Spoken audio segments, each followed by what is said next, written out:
Hey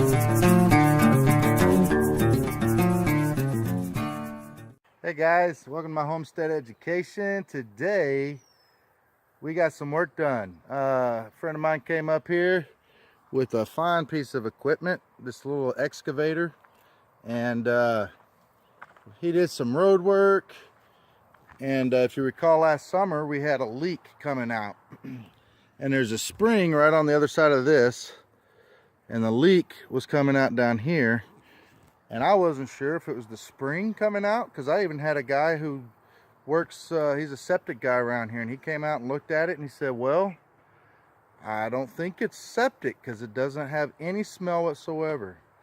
And well, it turned out it was septic. We had a leak coming out here, and he found it, and there's a piece of the pipe that we're getting ready to bury tomorrow, and it goes right up into here, and it goes there, and the leach field's on the other side of the road here. So yay, we got that taken care of. I'm so happy though, because we're gonna terrace this, and I mean, we're gonna have one way up there, one up in here somewhere, possibly one. This might actually be get cut right in here a little bit further up and come down, and there's a lot of this dirt that's going to get pushed out and come out a little bit closer to this fence line right here. And I was really wanting it because we don't have flat land, and it works. It's very nice to have some flat land.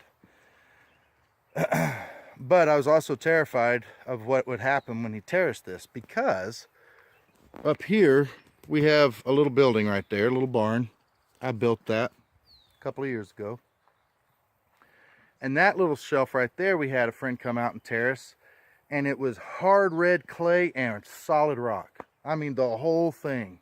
There was probably 6, maybe 8 inches of topsoil, and after he cleared it out, it was hard as a rock. You couldn't grow anything there at all. I even brought in some small loads, a couple of wheelbarrows of soil and straw, and we tried to grow like watermelons, you know, big mounds of watermelons. It was so hot and so dry in the summer, and the rest of it all around just baked. You couldn't grow anything. It was just way too hot. So when we were getting ready to terrace all this, that has been in the back of my mind ever since, because I kept thinking, man, there is nothing underneath the 6 inches of soil. But look at this, look at this. There's my son. That gives you an idea how deep this soil is. I mean, that's this right here, that cut. This is the bottom of the cut, and there's the top. And that has got to be 2.5, almost 3 foot. Not quite. That's deep, and it's black soil. There is rock in it, but it's black soil. And you can see, you know, as we make our way down, all this nice black soil there, you get way down here, and there's a pocket of red clay over here. You get into some red clay once you get a certain depth, but I just can't get over all of this gorgeous soil right in here. It's beautiful, loving it. So that's a big relief. I don't have to bring in a ton of soil like I thought I was going to have to. What I need is a ton of top cover. I need wood chips, I need straw, hay, but hay's going to have seed in it, most of it. Some of it won't. Maybe if I got some good decomposed hay. So anyhow, basically, who knows how long it's going to take me. Composting straw and hay that we can get. And we're hoping to plant enough out here. This is when you include the front yard and this area right here.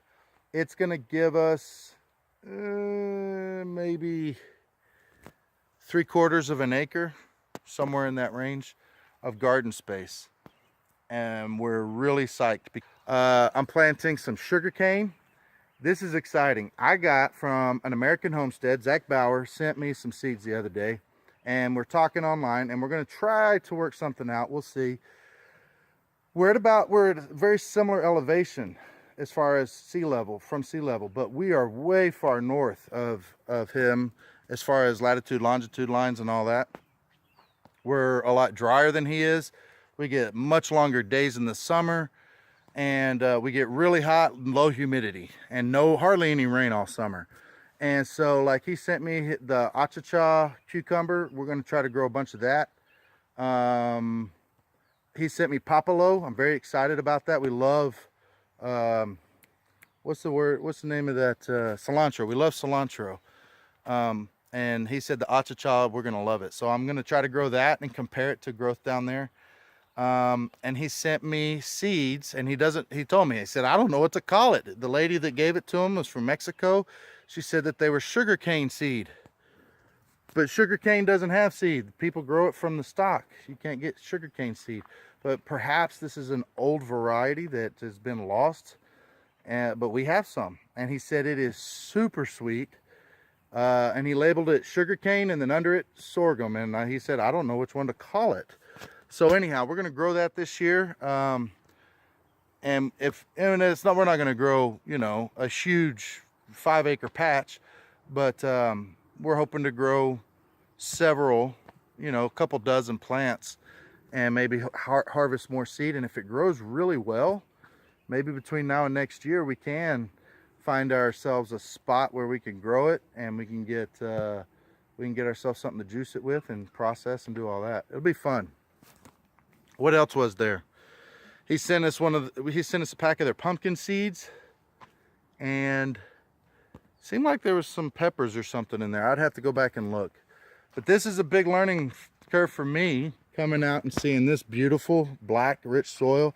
The spring up there is coming down, and it's pouring in right here. So one thing I may do, being that this is constantly got water coming down off and on all year long, we have these two big trees right here side by side, and they're leaning, one's leaning this way and this one is leaning that way towards my fence.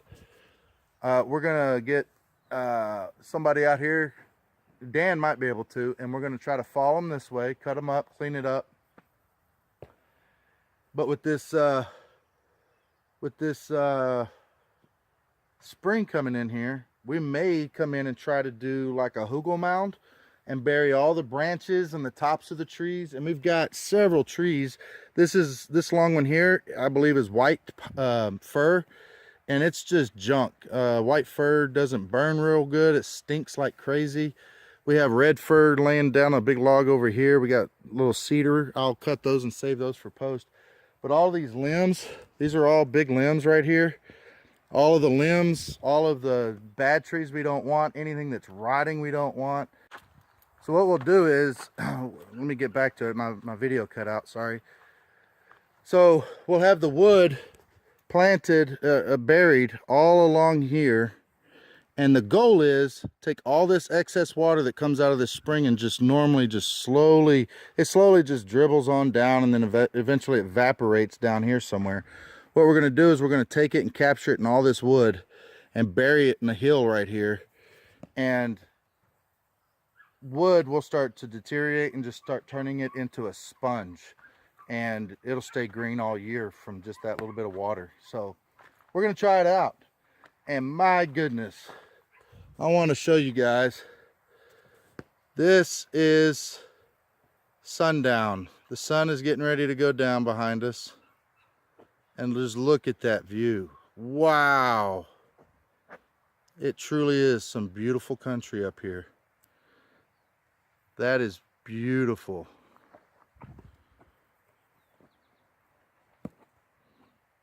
And then there's my good looking boy throwing mud clumps into the terrace.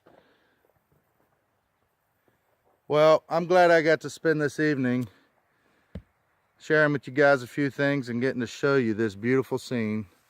That I love it. I get to come out here and see this quite often, but sometimes I just get busy. I get caught up in all the things I'm trying to do, and baseball with my kids this year, and work, but when you see that is just gorgeous. Well, I want to thank every one of you for watching. We're going to come back and show more videos of the progression of this as we go along.